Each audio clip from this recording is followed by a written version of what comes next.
Hello good morning, मैं प्रवेश शर्मा। आज का हमारा टॉपिक है टेलीविज़न। टेलीविज़न या दूरदर्शन। टेलीविज़न शब्दस्थ सामग्री में आता है, यानी कि ऑडियो विजुअल एड्स में आता है। शब्दस्थ सामग्री के तात्पर्य उस सामग्री से है जिसमें सुनने और देखने दोनों तरह की इंद्रियों का प्रयोग किया जाता है, अर्थात वह सामग्री जिसमें आँख तथा कान दोनों को एक साथ कार्य करना पड़ता है। बालक आँख से देखता है और कान से सुनता है, तब विषय वस्तु को समझने का प्रयास करता है। इस प्रकार से प्राप्त ज्ञान यथार्थ, प्रासंगिक तथा सरलता से ग्राह्य एवं स्पष्ट होता है। जिसके साधन जो हैं television, computer, video text, video disc और टेलीकॉन्फ्रेंसिंग है। तो आज हम केवल टेलीविज़न पर ही विस्तार पूर्वक समझाएंगे। आधुनिक युग में दूरदर्शन संप्रेषण संचार क्रिया का एक शक्तिशाली साधन है। दूरदर्शन के द्वारा प्रत्येक घटना देखी जा सकती है तथा हर घटना का विवरण सुना जा सकता है। इसमें प्रत्येक घटना को रिकॉर्ड करने की, फिर उसके प्रसारण की व्यवस्था होती है। दूरदर्शन यानी टीवी एक इलेक्ट्रॉनिक उपकरण है। ये 220 वोल्ट AC पर कार्य करता है। ये दूरदर्शन दो तरह के होते हैं, श्वेत श्याम ब्लैक एंड व्हाइट और रंगीन यानी कि कलर्ड। इसे उचित विधि से संचालित कर केबल की सहायता से अनेक चैनल देखे जा सकते हैं। टीवी के लिए दो वायरी कनेक्शन जरूरी हैं, विद्युत कनेक्शन तथा एंटीना कनेक्शन। लेकिन आजकल एंटीना का प्रयोग नहीं होता है। अलग अलग तरह की नई नई टेक्नोलॉजी मार्केट में आ चुकी हैं और जो है पुरानी टेक्नोलॉजी जिनसे समय की बर्बादी होती थी और कार्यक्रम देखने के दौरान बहुत सारी परेशानियों का अनुभव होता था, वे सब समाप्त कर दी गई हैं। टेलीविजन सेट में कुछ आवश्यक नियंत्रण होते हैं, यथा on off switch, program selector, volume control, brightness control, contrast control तथा कलर कंट्रोल यानी कि रंगीन टेलीविजन में। प्रत्येक टेलीविजन के अंदर ऑटोमेटिक विद्युत नियंत्रक स्टेबलाइजर होता है, किंतु सुरक्षा के लिए बाहर भी ऑटोमेटिक स्टेबलाइजर का प्रयोग किया जाता है या करना चाहिए। टेलीविजन बहुत पास से बैठकर नहीं देखना चाहिए। कम से कम 2 मीटर और अधिकतम 8 मीटर की दूरी से टेलीविजन देखना चाहिए। टेलीविजन कक्षा में दिखाते समय छात्रों के बैठने की आदर्श व्यवस्था 40 अंश पर होती है, परंतु इसे 60 डिग्री तक किया जा सकता है। फर्श से टीवी की ऊंचाई छात्रों की आंख की ऊंचाई से अधिक होनी चाहिए, कम नहीं होनी चाहिए। टीवी देखते समय कक्षा में पूर्ण अंधकार नहीं होना चाहिए। टेलीविजन के प्रभावशाली उपयोग के लिए चौहान, आर्य तथा शाह 1999 ने निम्नांकित गाइड, जो अभी मैं बताने जा रही हूँ आपके लिए, ये सब गाइडलाइन है शिक्षकों के लिए दी है, जिनका उपयोग कर जो है टेलीविजन द्वारा अपने शिक्षण को प्रभावशाली आप लोग बना सकते हैं। प्रारंभिक तैयारी सबसे पहला पॉइंट है इसके अंदर, प्रारंभिक तैयारी। टेलीविजन पर शैक्षिक कार्यक्रमों का प्रसारण एक निश्चित समय पर होता है। इसके लिए आवश्यक तैयारी प्रसारण से जो है पहले ही की जानी चाहिए। टीवी के उपसाधनों तथा कनेक्शनों की जांच पहले ही कर लें। ये भी सुनिश्चित कर लें कि बिजली है अथवा नहीं है, ये अलग से व्यवस्था करनी पड़ेगी। कक्षा में बच्चों के बैठने की व्यवस्था व्यवस्थित कर लें।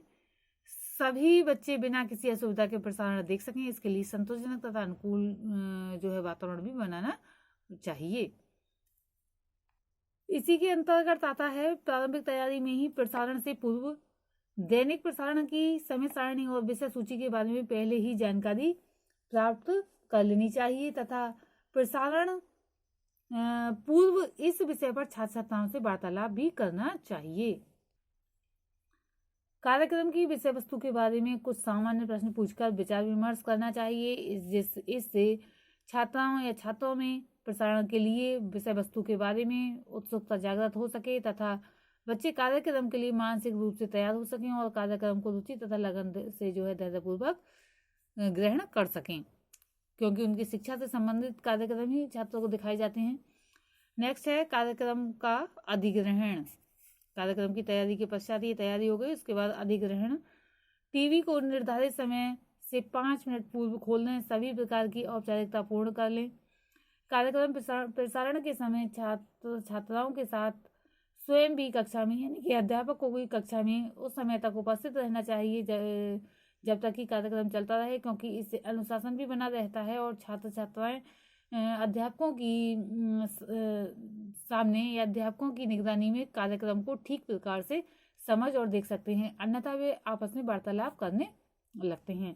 अपने सहयोगी अध्यापकों को भी प्रसारण देखने के लिए आमंत्रित करना चाहिए। प्रसारण की अच्छी बातों को नोट करना चाहिए और छात्रों को भी नोट करने के लिए कहना चाहिए, जिससे प्रसारण के बाद के वार्तालाप में जो है इस सामग्री का प्रयोग किया जा सके। प्रसारण के समय छात्र छात्राओं की गतिविधियों पर नजर रखनी चाहिए तथा आवश्यकता अनुसार उसे नोट भी करते जाना चाहिए। कार्यक्रम प्रसारण के समय छात्राओं को कुछ भी एक्स्ट्रा लिखने से, यानी कि मोस्ट कुछ बातें होती हैं उन्हें लिखने के लिए प्रेरित करना चाहिए, लेकिन सब बातें लिखने के लिए प्रेरित नहीं करना चाहिए, क्योंकि कार्यक्रम छूट जाता है। वैसे तो ऐसा होता है कि बच्चों से बिल्कुल लिखने के लिए मना ही कर दिया जाना चाहिए, क्योंकि अगर बच्चे लिखेंगे तो उनका टाइम लिखने में जाएगा और जब माइंड लिखने में लगा रहेगा तो कार्यक्रम आगे निकल जाएगा।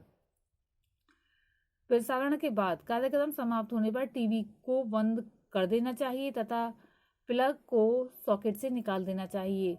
उनसे कुछ सामान्य प्रश्न पूछना चाहिए, यानी कि छात्र छात्राओं को अपने स्थान पर यथावत बैठे रहने देना चाहिए। वार्तालाप करने के लिए उनसे कुछ सामान्य प्रश्न पूछने चाहिए। इससे कार्यक्रम की पुनरावृत्ति होगी, साथ साथ विषय बच्चों को अच्छी तरह से याद हो जाएगा। कार्यक्रम की घटनाओं, पात्रों के बारे में तथा संबंधित क्रियाओं के बारे में भी प्रश्न पूछे जाने चाहिए। बच्चों को कार्यक्रम की महत्वपूर्ण घटनाओं, गीतों, कविताओं आदि को सुनने जो भी सुनाने हैं, कार्यक्रम की क्रियाओं को अपने द्वारा करने को प्रोत्साहित करना चाहिए। बच्चों ने कितना सीखा इसका मूल्यांकन किया जाना चाहिए। नेक्स्ट पॉइंट है, ये कार्यक्रम के बाद की स्थिति हो गई।